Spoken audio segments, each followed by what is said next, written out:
Samsung, Apple, Huawei, Nokia, Sony, LG, HTC, Motorola, Lenovo, Xiaomi, Honor, Oppo, OnePlus, Vivo, BlackBerry, Asus, Alcatel, CTE, Microsoft, Vodafone. Which is your favorite mobile phone? මේ අතරින් ඔයාගේ කැමතිම mobile phone වර්ගය මොකක්ද? පහලින් අනිවාර්යයෙන්ම comment එකක් දාගෙන යන්න. අද අපි කතා කරන්නේ ඔයා කොහොමද කඩේකට ගිහිල්ලා හරියටම ෆෝන් එකක් ඉල්ලන්නේ කියලා ඉංග්‍රීසියෙන්. ඔයාට මේක වැදගත් ඔයා පිටරටකට ගිහිල්ලා ෆෝන් එකක් ඉංග්‍රීසියෙන් මිලදී ගන්නකොට ඔයාට මේ දෙපස දැනගෙන ඉන්න එක අනිවාර්යයෙන්ම වැදගත් වෙයි. ඒක නිසා එක විනාඩියක්වත් මගේ හැරගන්න එපා. අපි යමු වීඩියෝ එකට.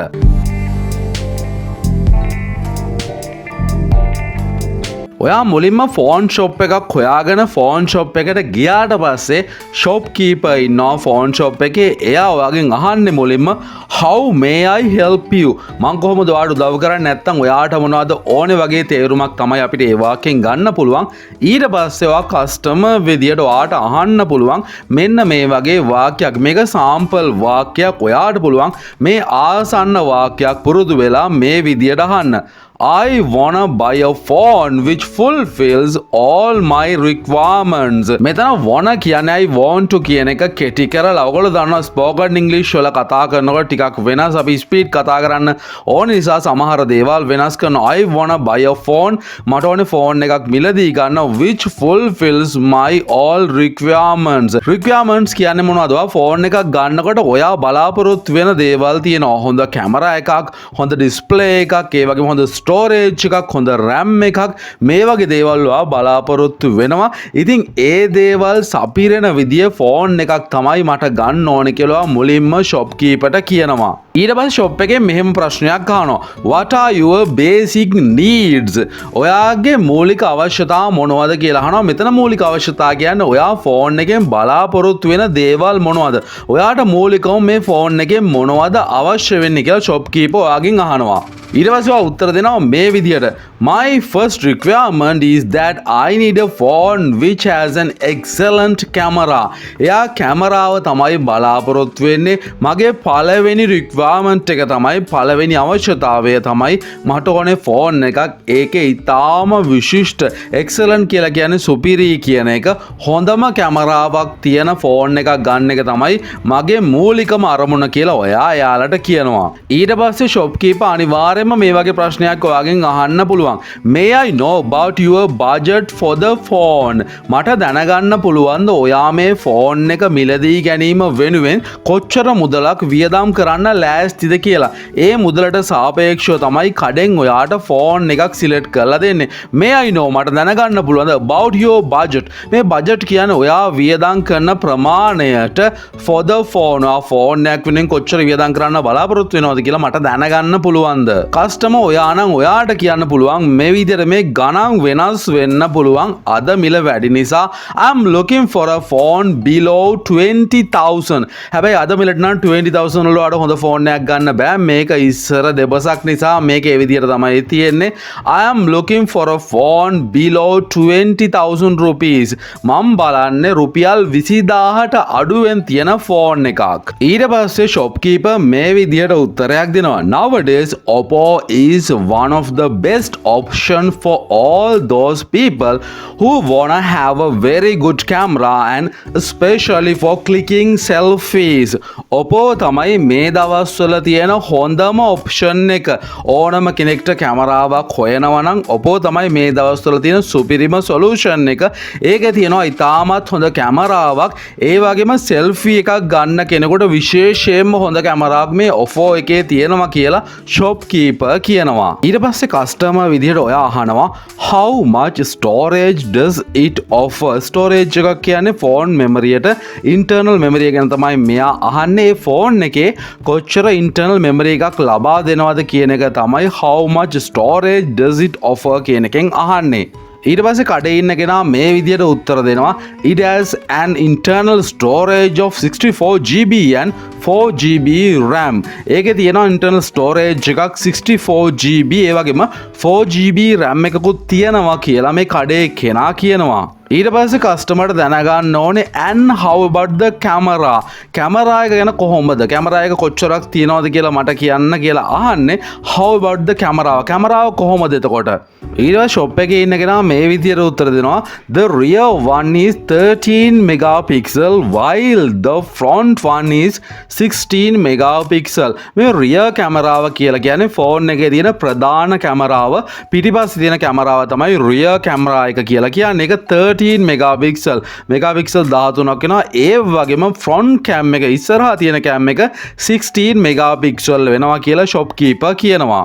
කස්ටමර් ඊට පස්සේ කියනවා oh that's great. ඒක නම් නියමයි සුපිරි මරු කියලා තමයි oh that's great කියලා කියන්නේ. how much is the price? ඒකේ ගාණ කීයද? ඊට පස්සේ shopkeeper කියනවා the price is 19,500 rupees කියලා කියන 19500ක් තමයි ගාණ. the price is 19,500 rupees කියලා shopkeeper කියනවා. කස්ටමර් ඊට පස්සේ අහනවා what other phones do you have if I want more storage? මට ඕනනම් තව storage එක වැඩි කරලා ගන්න. ඔයා ළඟ තියෙන වෙන ෆෝන් මොනවද? හිතන්නකෝ ෆෝන් මෙමරි එක තවත් මට වැඩි කරලා ගන්න ඕන නම් ඔයා ගාව තියෙන තවත් ෆෝන් මොනවද කියලා අහනවා කස්ටමර්. ඊට පස්සේ shopkeeper කියනවා you can have Apple iPhone 7 then. එහෙමනම් ඔයාට පුළුවන් Apple iPhone 7 එකකට යන්න. ඒක මිලදී ගන්න. You can have කියන්නේ ඔයාට ගන්න පුළුවන් කියන එක Apple iPhone 7 then කියන්නේ එහෙනම් කියන එක. කස්ටමර් ඊට පස්සේ කියනවා how much storage does it offer? ඒකේ කොච්චර storage එකක් internal memory එකක් තියෙනවද කියලා තමයි අහන්නේ අර iPhone 7 එකේ.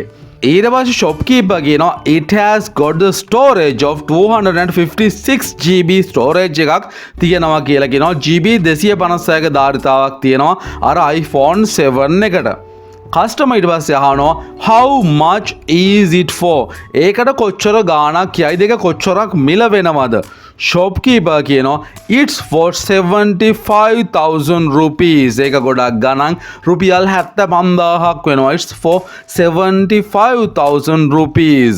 කස්ටමර් ඊට පස්සේ ආයි පුදුම වෙනවා. මොකද ගාණ වැඩිනේ. oh no that's very expensive. ගොඩාක් ගණන් කියලා කොහොමද කියන්නේ? that's very expensive. help me with a cost effective phone which has got both good camera and good storage. cost effective කියලා කියන්නේ සාධාරණ මුදලකට. ඔයා ගෙවන මුදලට සාධාරණයක් වෙන ෆෝන් එකක් මට දෙන්න. ඒකේ තියෙන්න ඕනේ හොඳ කැමරාවකුයි හොඳ ස්ටෝරේජ් එකකුයි කියලා කස්ටමර් අපහු කියනවා. ඊට පස්සේ shopkeeper මේ විදිය ඔප්ෂන් එකක් දෙනවා. then you can go for Oppo F1s, the one which I told earlier, because it also has an expandable storage of 128GB. එහෙනම් ඔයාට යන්න පුළුවන් ෆෝන් එක තමයි Oppo F1s කියන එක. F1s එක ඔයාට ගන්න පුළුවන්. ඒක මම ඔයාට කලින් කිව්ව જાතියම තමයි one which I told earlier. ඒකට හේතුව තමයි ඒකේ තියෙනවා expandable storage එකක්. expandable storage එක කියන ඔයාට පුළුවන් memory chip එකක් ගාලා storage එක වැඩි කරගන්න GB 128ක් දක්වා. ඊට පස්සේ කස්ටමර් අහනවා does it also have dual sim option? ඒකේ dual sim option එකක් තියෙනවා. sim දෙකක් දාලා පාවිච්චි කරන්නත් පුළුවන්ද කියලා කස්ටමර් අහනවා does it also have dual sim option? shopkeeper ඊට පස්සේ කියනවා yup. ඔව් එහෙම පුළුවන්. it also has dual sim slot along with the expandable memory slot. ඒ වගේම dual sim slot එකක් තියෙනවා. slot එකක් කියලා කියන්නේ dual sim එක දාන තැන. ඉතින් ඒ වගේම memory card එකක් දාන්නත් slot එකක් තියෙන expandable memory card slot කියන්නේ අන්න ඒක. අන්තිමට මේ ෆෝන් එක ගන්න කස්ටමර් කැමති how much discount will you offer? ඔයා කොච්චර විතර ඩිස්කවුන්ට් එකක් ලබා දෙන්න තීරණය කරනවද? නැත්නම් වට්ටමක් ලබා දෙනවද මේ ෆෝන් එක මම ගත්තොත්? ඊට පස්සේ shopkeeper කියනවා sir this is the last price as it's already a discounted one මේක තමයි අන්තිම ගාන මේකේ ඩිස්කවුන්ට් එක දැනටමත් ඇතුළත් කරලා අඩු කරලා තමයි මේ ගාන දාලා තියෙන්නේ කියලා කියන්නේ කස්ටමර් ඊට පස්සේ කියනවා okay can you pack this phone ඔයාලට බලන්න මේ ෆෝන් එක අර බොක්ස් එකට දාලා පැක් කරලා මට දෙන්න shopkeeper කියනවා sure sir how will you pay ඔව් මම එහෙම කරලා දෙන්නම් ඔයා කොහොමද ගෙවන්නේ cash වලින්ද එහෙම නැත්නම් කාඩ් වලින්ද කොහොමද පේ කරන්නේ කස්ටමර් ඊට පස්සේ කියනවා I will pay by card මම කාඩ් එකෙන් පේ කරන්නම් ATM කාඩ් එකෙන් නැත්නම් ක්‍රෙඩිට් කාඩ් ඩෙබිට් කාඩ් එකෙන් මම පේ කරන්නම් shopkeeper ඊට පස්සේ මේ කතාව අවසන් කරනවා okay sir thanks ඉතින් guys මේ වගේ conversations ඔයාලගේ ජීවිතේට වැදගත් ගොඩාක් ඉංග්‍රීසි වචන වාක්‍ය රටා ඉගෙන ගන්න කැමති නම් දැම්ම like එකක් දාන්න මේ වීඩියෝ එකට ඒ වගේම subscribe කරලා එකතු වෙන්න දිනපතා අපේ videos බලන්න එහෙනම් අදට ගිහින් නම් හැමෝටම good luck හැමෝටම goodbye